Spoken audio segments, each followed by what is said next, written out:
আমাদেরকে যদি একটু এই বিষয়টা স্পষ্ট করে বলতেন যে একজন স্ত্রী কখন তার দেনমোহরের অর্ধেক টাকা পাবে এবং কখন সম্পূর্ণ টাকা সে পাবে না দেনমোহরের, একটু এই বিষয়টা যদি আমাদেরকে বলতেন।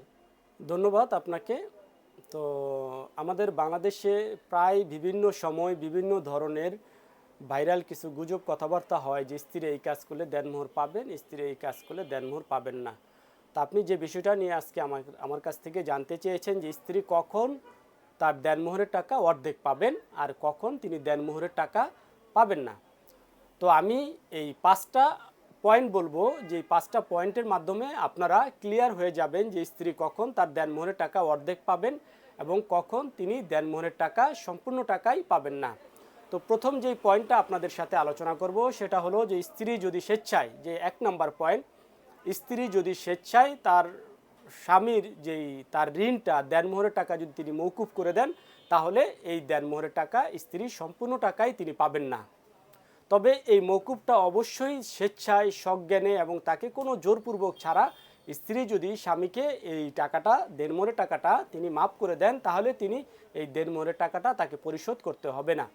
1 নম্বর পয়েন্ট গেল। 2 নম্বর পয়েন্ট হলো যদি স্ত্রী স্বামীর কাছ থেকে খোলা তালাক চায়।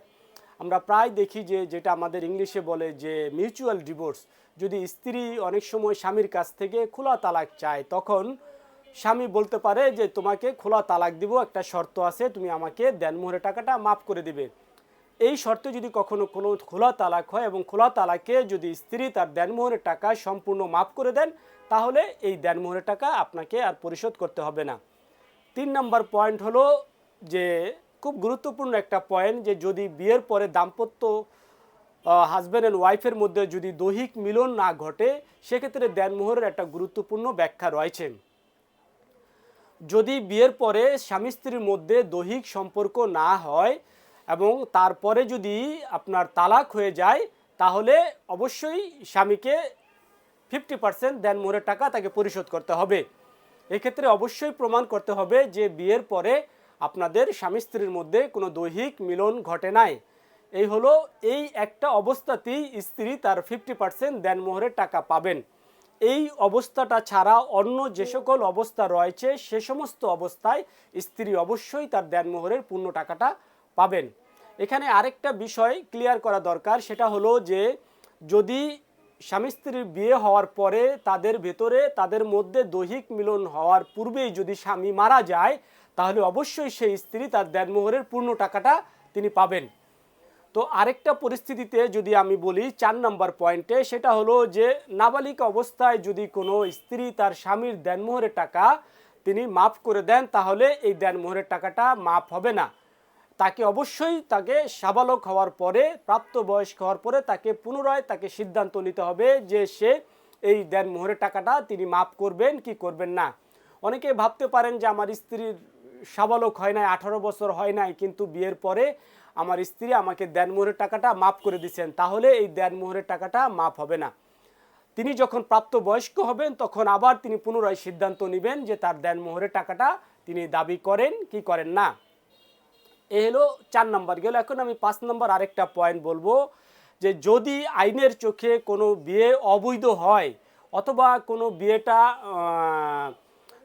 অবৈধ প্রমাণিত হয়, এই সমস্ত বিয়ের ক্ষেত্রে সে স্ত্রী কোনো মতেই তার দেনমোহর পাবে না। এটা যদি আমি আপনাদেরকে একটু উদাহরণ দিয়ে বলি, যদি ভিন্ন ধর্মের একজন অন্য ধর্মের একটা ছেলে এবং মুসলিম একটা মেয়ে, যদি তারা মুসলিম শরিয়া অনুযায়ী 1961 সালের মুসলিম পারিবারিক অধ্যাদেশ অনুযায়ী যদি তিনি বিয়েটা রেজিস্ট্রেশন করেন, তাহলে এই বিয়েতে তিনি দেনমোহর পাবেন না, কারণ এই বিয়েটা সম্পূর্ণ অবৈধ। তারপরে আবার যদি কোনো আদালতের রায় থাকেন কোনো বিয়ে নিয়ে যে না এই বিয়েটা হয় নাই কা, সেক্ষেত্রে স্ত্রী তার দেনমোহরের টাকা পাবেন না। আবার আরেকটা বিষয় দেখা যায় যে অনেক সময় বিভিন্ন পরিস্থিতিতে দেখা যায় যে অনেক সময় বিয়ে হয়েছে, সেই বিয়েটার ক্ষেত্রে আদালতে যদি বলে যে না এই বিয়েটা আইনের চোখে বৈধ হয় নাই, বৈধ বিয়ের চুক্তির শর্ত নেই, তাহলে অবশ্যই সেই বিয়ের দেনমোহরের টাকা স্ত্রী পাবেন না। তবে আদালত যদি মনে করেন সেই বিয়ের ক্ষেত্রে কোনো নির্ধারিত অথবা কোনো অ্যামাউন্ট তিনি ধার্য করতে পারেন। তবে সাধারণত এই সমস্ত অবৈধ বিয়ের ক্ষেত্রে এই দেনমোহরের টাকা স্ত্রী পাবেন না।